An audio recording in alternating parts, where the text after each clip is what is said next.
You know, when it comes to friendships, like any type of relationship, they need to be tended to every now and then. And here to help us to do that is one of our girlfriends and life coach and radio host, Ashley Burgess. Welcome, Ashley. Thank you for having me on again. I love being here. How y'all doing? Good.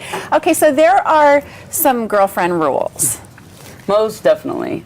I think first off, the biggest rule is to ask permission before you post pictures of your friends, especially when you're going out at night, or comments that might have been said. You know, you never know if a friend's going through a divorce or what have you. I love the ask permission about a photo thing, and usually with my girlfriends, I have a thing where I get to say okay to the photo, because if you're posting fat photos of me, I'm not going to be okay with that. Like, I have to approve whatever goes out. No, and it's true because, I mean, many times we've had parties and events and people will just put things up, but you really should ask permission before you do that. Yes, correct? you know, don't ask, you know, don't say, hey, sorry, I did it. You know, really ask permission, because sometimes you really want to keep your Facebook, maybe, you know, kind of a high class, you know. Yeah, you want to be showing your best self. Yeah, you don't want to be drunk photos and, Exactly. or like checking in places where I always ask people, like if I ever check in somewhere, just ask them if I can add them to it. Do you want to be checked in here? Do you want people knowing where you are? Because sometimes you might not, and sometimes if you are going through, let's say, like a divorce with child custody issues or what have you,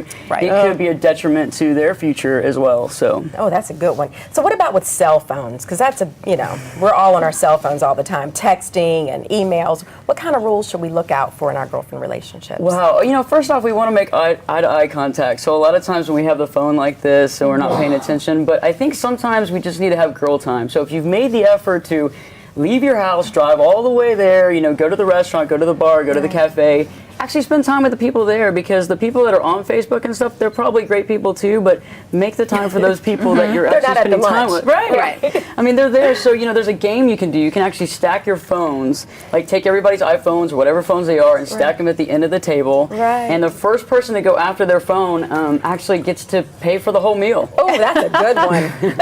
That is a really good one. Is that text really that important? I don't know. It's going to cost you. Right. Exactly. And I think it's great because you're right. We don't have, you know, a lot of time with our girlfriends. So when we're together, we don't need to be on our phones and checking emails and, you know, tweeting and all that good stuff. Yeah, life is just too short, and we're all really, really busy. And I think if you made that time, just, you know, make that extra effort and show them that you really do care. Okay, how about like when it comes to texting, you send somebody a text and they don't respond to you. What's the proper way to handle that? Like usually I'll get busy and I don't pay too much attention unless it's something pressing and like I need an answer. Then I'll usually pick up the phone and just call. But well, that's a really good question. Like texting etiquette, I think that it's become so important because we use texting so much as a general conversational situation.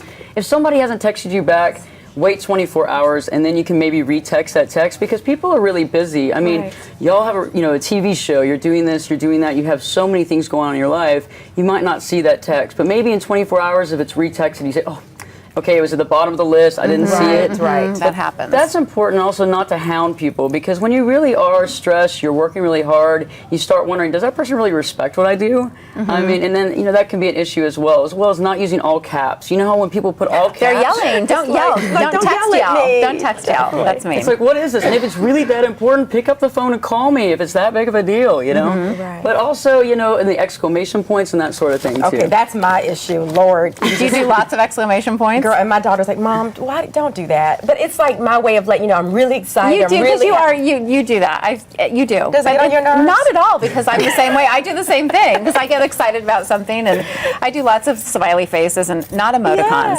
I can't do emoticons, but oh, okay. See, I don't do those a lot either, but those exclamation marks are like, I love you, but you know. I always put a smiley face just to make sure people know that I'm saying it in really good intention. Now I will do that because I don't want, if I'm saying something, I don't want to come across the wrong way. I'll make sure I put a little smiley face. So the they know it's tone all always good. gets lost. Everything's good. Everything's good. If you say I want to talk, always put a smiley face there. How about voicemail?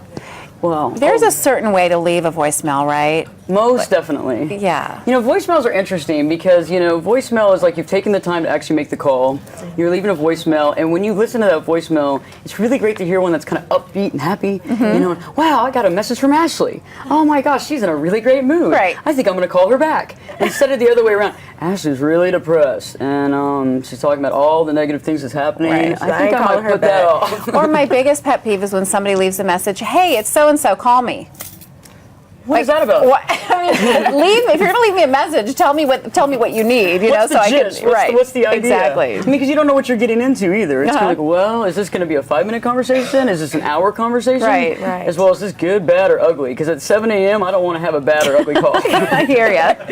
Well, thanks, Ashley. We needed that. We needed just kind of a, update on how we need to keep our relationships cool with Yes. all of this social media stuff going on. And you come back, I most please. definitely want to. Y'all have an amazing show, and I'm so glad to be here. Thank you Aw, so much. thanks. Good to have you. Enjoy your weekend. Thank you. Y'all have a great Memorial Day weekend, too. Yeah. And you can find Ashley online at liveyourtruelife.org, correct? LiveYourTrueLife.org. You were right. All right, and you can find her every Sunday on 570 a.m. from 8 to 9 p.m.